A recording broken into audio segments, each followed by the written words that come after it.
अस्सलाम वालेकुम नाज़रीन, कैपिटल न्यूज़ के साथ सरफराज गोंदल आपकी खिदमत में हाजिर है।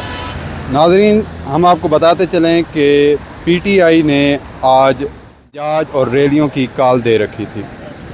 तो इसका आपको थोड़ा सा बैकग्राउंड बताते चलें कि पीटीआई ने जुम्मे के रोज़ एहतजाज की और धरने की कॉल दे रखी थी इस्लामाबाद में, और रैलियां निकालनी थी पीटीआई ने। इस मुतल्लिक पीटीआई ने हाई कोर्ट में दरख्वास्त भी दायर कर रखी थी इजाज़त के लिए, लेकिन चूँकि उसी रोज़ जुम्मे के रोज़ जमात इस्लामी ने भी इस्लामाबाद डी चौक में धरने की कॉल दे रखी थी महंगाई के ख़िलाफ़ और बिजली के बिलों के लिए।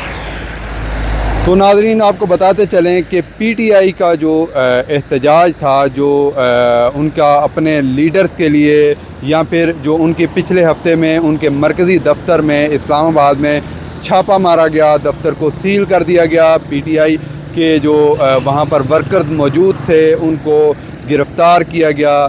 तो इससे मुतल्लिक पीटीआई ने अपना एहतजाज रिकॉर्ड करवाना था और इस एहतजाज के लिए जुम्मे का रोज़ मुंतखब किया गया था, लेकिन इस्लामाबाद हाई कोर्ट ने पीटीआई को जुम्मे के रोज़ धरने की, एहतजाज की इजाज़त नहीं दी और ये हिदायत की कि पीटीआई अपना एहतजाज पीर के रोज़ यानी कि आज तक मौखर करे। और साथ में हिदायत ये दी गई थी कि एनओसी के लिए पीटीआई क़यादत जो है वो डिस्ट्रिक्ट एडमिनिस्ट्रेशन के साथ एनओसी प्रोसेस करे। तो पीटीआई रहनुमाओं ने, जो पीटीआई चेयरमैन गौहर अयूब साहब ने ये कहा था कि हम कवानीन का एहतराम करते हैं, अदलिया का एहतराम करते हैं, जैसा अदलिया ने अहकामात जारी किए हैं हम उनको फॉलो करेंगे। और उन्होंने अपनी जुम्मे के रोज़ की जो धरने की, एहतजाज की जो कॉल थी वो मौखर कर दी थी और कैंसिल कर दी गई थी, और साथ में ये ऐलान किया गया था कि सोमवार को पीर के रोज़ यानी कि आज पीटीआई की तरफ से रैलियां निकाली जाएंगी और अपना एहतजाज रिकॉर्ड करवाया जाएगा। लेकिन नाज़रीन, बताते चलें कि अब से थोड़ी देर पहले deputy commissioner Islamabad district administration की तरफ से ये ऑर्डर जारी किया गया है कि आप पीटीआई जो जमात है वो उनको इस्लामाबाद के अंदर धरनों की और रैलियों की इजाज़त नहीं दी जा सकती। उनमें काफ़ी सारी वजूहात लिखी गई थी। जो डीसी इस्लामाबाद के ऑर्डर को जब हमने पढ़ा तो उसमें जो वजूहात लिखी गई थी वो हम अपने नाज़रीन से गोशगुजार करेंगे। वजूहात ये थी कि बताया गया था कि इस्लामाबाद के अंदर 60 से ज़ायद ममालिक के सफारत खाने मौजूद हैं। इसके अलावा फ़ॉरेन ऑफिसेज़ और जो एम्बेसडर्स, फॉरनर्स की जो मूवमेंट्स हैं, इसके अलावा 5 लाख से ज़ायद शहरी जो हैं वो रोज़ाना की बुनियाद पर अपनी नौकरियों के लिए सफ़र करते हैं। तो यहाँ पर ये बताया गया था डिप्टी कमिश्नर इस्लामाबाद की जानिब से कि ये यहाँ ऐसी सूरत हाल में इस्लामाबाद में एहतजाजी रैलियाँ निकालने से अमन व अमान का ख़दशा है, और साथ में जो 5 लाख लोग रोज़ाना की बुनियाद पे नौकरियों के लिए सफ़र करते हैं, अपना ज़रिया माश तलाश करते हैं, उनका हक़ सल्ब करने के मुतरादिफ़ है। तो इस मामले में पीटीआई क़यादत ने ऐलान किया है कि वो दोबारा इस्लामाबाद हाई कोर्ट से रुजू करेंगे और इस मामले में वो इस्लामाबाद हाई कोर्ट से अपील करेंगे कि उन्हें भी इस जो है वो जलसे की या धरने की, एहतजाज की इजाज़त दी जाए।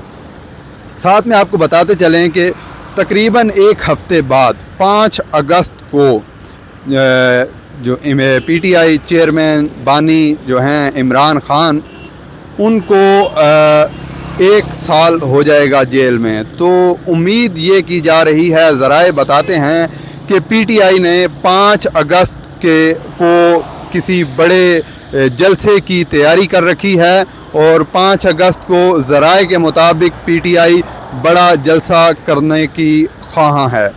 और साथ में आपको बताते चलें कि मुल्क गिर एहतजाजी रैलियां भी ज़राए के मुताबिक निकाली जाएंगी 5 अगस्त को, और साथ में جو آپ کو ایک جو اہم خبر ہے, جو دلچسپ بات ہے اس سارے وقوعے کی, کہ جماعت اسلامی نے بھی جمعے کو احتجاج کے لیے اجازت مانگی تھی. تو جماعت اسلامی کو اجازت اسلام آباد میں تو نہ دی گئی, لیکن راولپنڈی میں جماعت اسلامی کو لیاقت باغ کے مقام پر جلسہ کرنے کی, دھرنا کرنے کی اجازت دے دی گئی تھی. جماعت اسلامی کے کچھ کارکنان نے اسلام آباد کی طرف پیش رفت بھی کی تھی. ڈی چوک سے کچھ کارکنان گرفتار ہوئے, کچھ زیرو پوائنٹ سے, اور اس طرح سے پھر قیادت کی جانب سے حکومتی نمائندگان کی مذاکرات کے بعد یہ فیصلہ کیا گیا جماعت اسلامی کی قیادت کی جانب سے کہ یہ جو دھرنا ہے, احتجاج ہے, اس کو راولپنڈی میں منتقل کر دیا جائے, اور یہ راولپنڈی لیاقت باغ کے مقام پر آج چوتھے روز سے جاری ہے. تو ناظرین, آپ کو بتاتے چلیں کہ یہاں پر بات سمجھ میں یہ نہیں آ رہی کہ پی ٹی آئی کو دھرنے کی, احتجاج کی اجازت کیوں نہیں دی جا رہی, جبکہ پی ٹی آئی قیادت یہ چاہ رہی ہے کہ وہ پرامن احتجاج کریں. وہ تمام جو عدالتی فیصلے آ رہے ہیں, جو حکومتی عہدیداران کی جو ایما ہے, اس کو بھی وہ مان رہے ہیں. جیسے آج ڈی سی کی طرف سے جب یہ کینسل کیا گیا ان کا احتجاج کا این او سی, تو بھی انہوں نے اس متعلق ابھی ہائی کورٹ میں جانے کا فیصلہ کیا ہے. سڑکوں پر آنے کی کوئی اطلاعات نہیں ہے. اور دوسری طرف اگر پی ٹی آئی قیادت جو ہے وہ کیوں صرف اور صرف اسلام آباد میں شہر اقتدار میں ہی دھرنا کرنا چاہتی ہے, احتجاج کرنا چاہتی ہے, کیوں نہیں وہ اس میں کچھ دوسرا راستہ نکالتے کہ یہ یہاں پر شہر اقتدار سے باہر راولپنڈی میں یا کسی اور مقام پر یہ احتجاج ریکارڈ کروایا جائے. تو یہ جو حکومتی عہدیداران اور جو ہیں پی ٹی آئی قیادت, ان کے درمیان جو تناؤ ہے, اس کی کیا وجوہات ہیں, یہ بھی ہم جاننے کی کوشش کریں گے. اور باقی جو اب تک کی معلومات تھیں ہم نے آپ ناظرین کے ساتھ شیئر کر دی ہیں. اس کے ساتھ ہی اپنے میزبان سرفراز گوندل کو اجازت دیں. اللہ نگہبان.